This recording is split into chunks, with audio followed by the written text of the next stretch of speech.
இயேசு கிறிஸ்து எங்கெங்கெல்லாம் செல்கிறாரோ அங்கெல்லாம் திரளான ஜனக்கூட்டங்கள் வந்து அவரை பின்தொடர்ந்தார்கள்.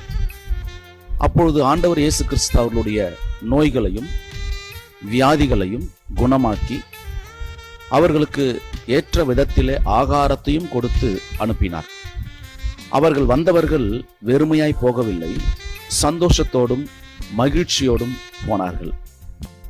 இந்த வாலிபன் துக்கத்துடன் திரும்பி போனான் என்று நாம் வாசிக்கிறோம்.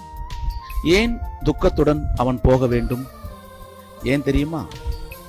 ஆண்டவர் இயேசு கிறிஸ்துவை அவன் பார்த்து, நித்திய ஜீவனை பெற்றுக்கொள்ள நான் என்ன நன்மையை செய்ய வேண்டும் என்று கேட்டான். அதற்கு ஆண்டவர் இயேசு கிறிஸ்து கற்பனைகளை கைக்கொள் என்று சொன்னார். அதற்கு அவன் எவைகளை என்று கேட்கும்பொழுது அவர் ஒரு பட்டியல் போட்டார். அந்த பட்டியலை அவன் கேட்டு, இதை நான் சிறு வயது முதல் கைக்கொள்கிறேன் என்று சொன்னான். அப்படி என்றால், நீ சம்பூர்ணராய் இருக்க விரும்பினால் உன்னுடைய ஆஸ்தியை விற்று தரித்திரருக்கு கொடு அப்படி என்று சொன்னார்.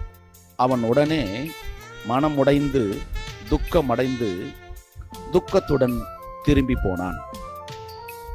ஏன் அப்படி துக்கத்தோடு போனோம்? அப்படி என்ன அவர் கேட்டுட்டார்?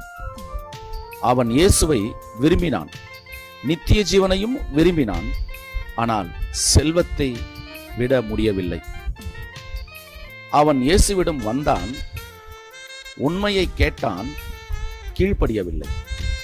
இந்த வாலிபன் அனைத்தும் இருந்தும் எல்லாவற்றையும் வைத்தும் இயேசுவை விட்டு போனான்.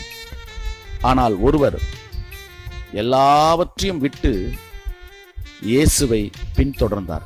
அவன் செல்வத்தை தேர்ந்தெடுத்தான், அவரோ இயேசுவை தேர்ந்தெடுத்தார். ஏன்? அவன் ஆஸ்தி உள்ளவன், ஒரு அதிகாரி அப்படி என்று கூட சொல்கிறது. உன்னுடைய ஆஸ்தியை விற்று தரித்திரருக்கு கொடு என்று சொன்னார் அல்லவா? அவனால் ஆஸ்தியை விற்க முடியவில்லை. ஒருவேளை நீங்களும் நானும் நமக்குள்ள ஆஸ்தி இருக்குமே ஆனால், எந்த ஆஸ்தி?